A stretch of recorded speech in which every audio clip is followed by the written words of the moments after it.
Broadcasting live from the Albay PIO News Center, providing you the most exclusive news update from all over the province.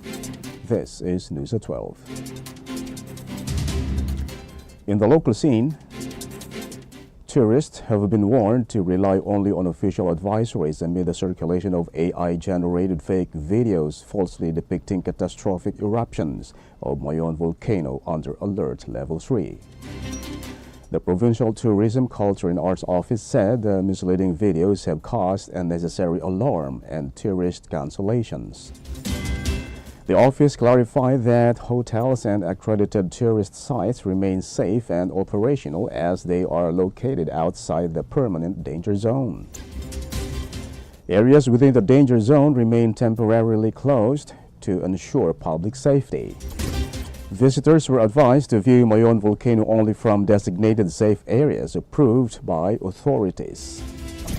Officials stressed that continuous monitoring, safety protocols and controlled access are in place to protect visitors while supporting responsible tourism during the volcano's activity.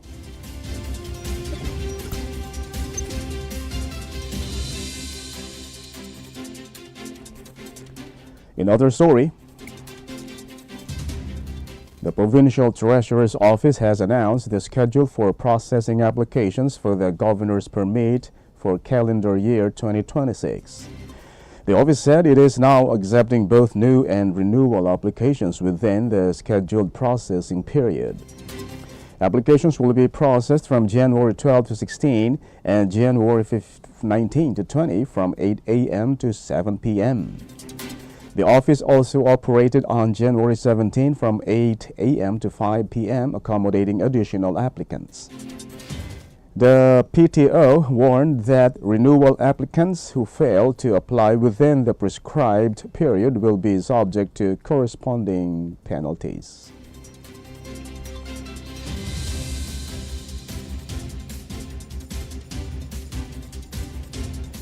In other news,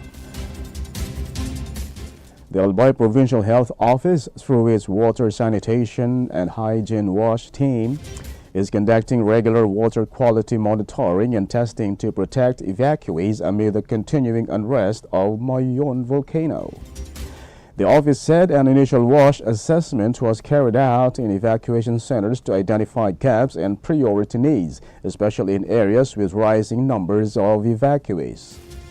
WASH Team Head and Sanitation Inspector 1, Alberto S. Oringo, registered nurse, said water samples were submitted for laboratory testing on January 12.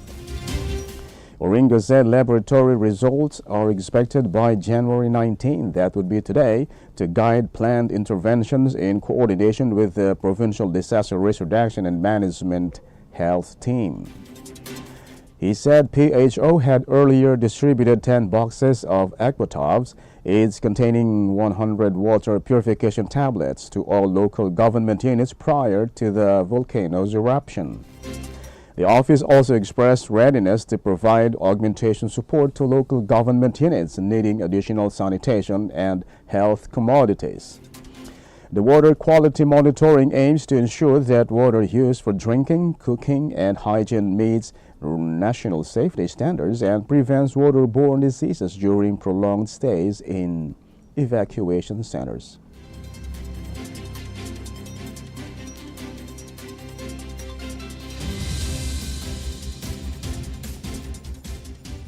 In the national scene, the Philippine Health Insurance Corporation PhilHealth announced that the 21 essential drugs covered under its Yaman ng Kalusugan Yakap program will remain available to members nationwide throughout 2026. In an advisory number 2026-0007, PhilHealth said the medicines will continue to be provided through Yakap accredited primary care facilities with no changes in access for members.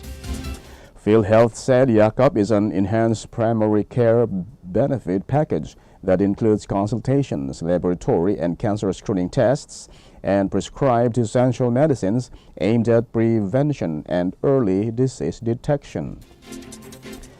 The state health insurer reminded Yakap accredited providers to maintain the availability of the medicines, adding that accreditation will continue to assess a facility's capacity to supply them. PhilHealth added that it is working to improve the Yakap and the guaranteed and accessible medications for outpatient treatment program, with any changes to be announced through official advisory signed by President and CEO Edwin M. Mercado.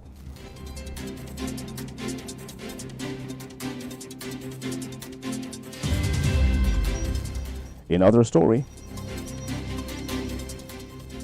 Department of Public Works and Highways Secretary Vince Dizon confirmed over the weekend that many flood control project coordinates posted on the Sumbong sa Pangulo website are inaccurate, attributing the errors to flawed data submitted by the agency's previous leadership before he replaced former Secretary Manuel Bunuan in September amid a corruption scandal.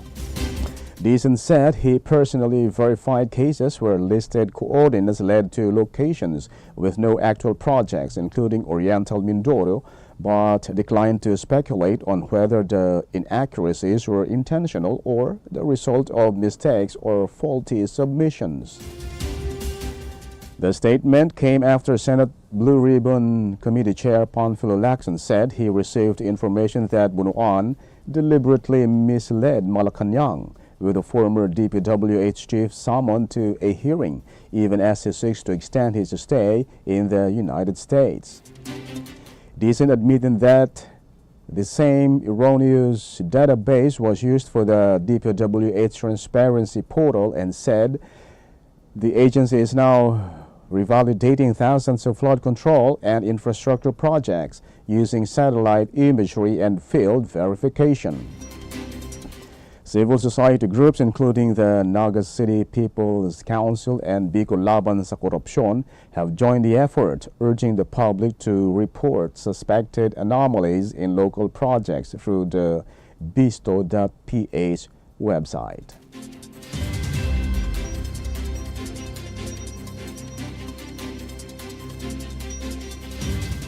In other news, Malacanang announced 11 special non-working days in 2026 across one province, 4 cities, and 4 municipalities to enable residents to join local festivals and commemorative events.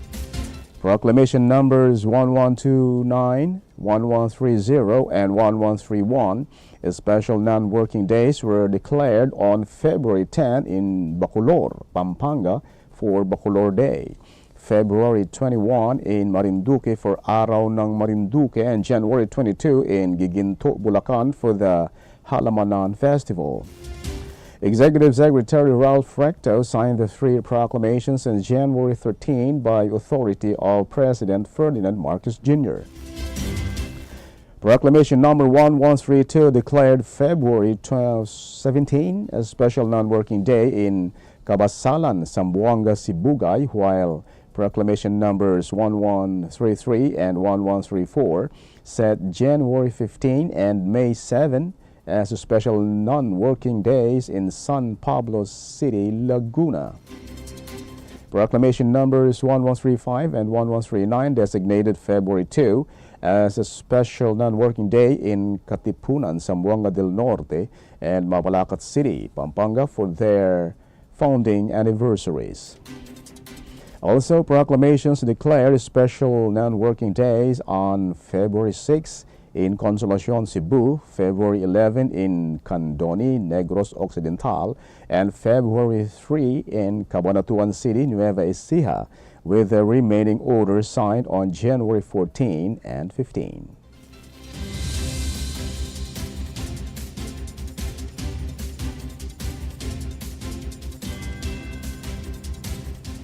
And in the news outside the country,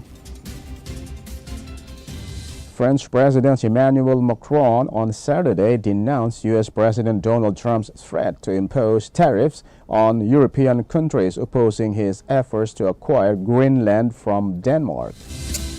In a post on X written on both French and English, Macron said tariff threats were unacceptable and had no place in the situation. He warned that Europe would respond in a united and coordinated manner if the measures were confirmed, adding that European sovereignty would be defended. Macron said he would engage with European partners to coordinate a common response. Trump had said several European nations would face 10% tariffs from February, rising to 25% on June 1 until he completes the acquisition of Greenland.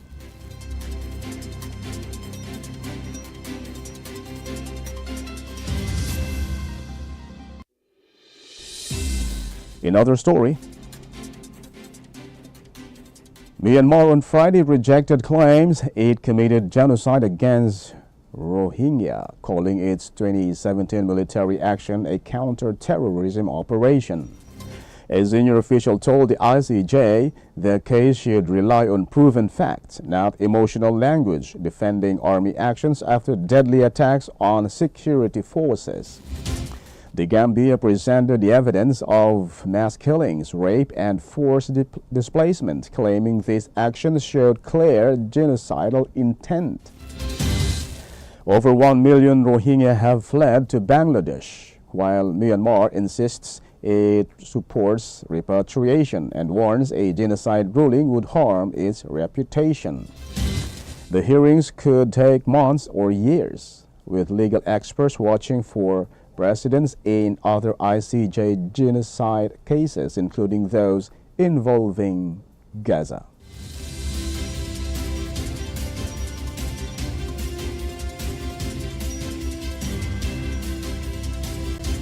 And finally, in the news outside the country with reference to the Philippines, Filipino students are eligible to apply for the 2027-2028 Fulbright Foreign Student Program to study in the United States, according to Fulbright Philippines. The program offers funding for master's degrees, doctoral studies, and non-degree doctoral research, including tuition and living expenses. The scholarships cover round-trip airfare, monthly allowances, books, and health insurance for recipients. Eligible applicants must be Philippine citizens with a college degree, professional experience, English proficiency, good health, and a commitment to return home after studies. Fulbright Philippines will conduct information sessions online and in person, with applications accepted through April 30, 2026. And that's all for the news at 12, January 19, 2026. We'll be back tomorrow for more news updates. Thanks to our news writer, LJ Lorejo and Naomi Ruth Hernandez. And on the technical side, Tad Bobis. And our Provincial Information Officer, OIZ Marty Gonzalez. And under the supervision of our Governor, Noel Iruzal, I am Greg Hallare. Thank you for subscribing. Albay in my heart.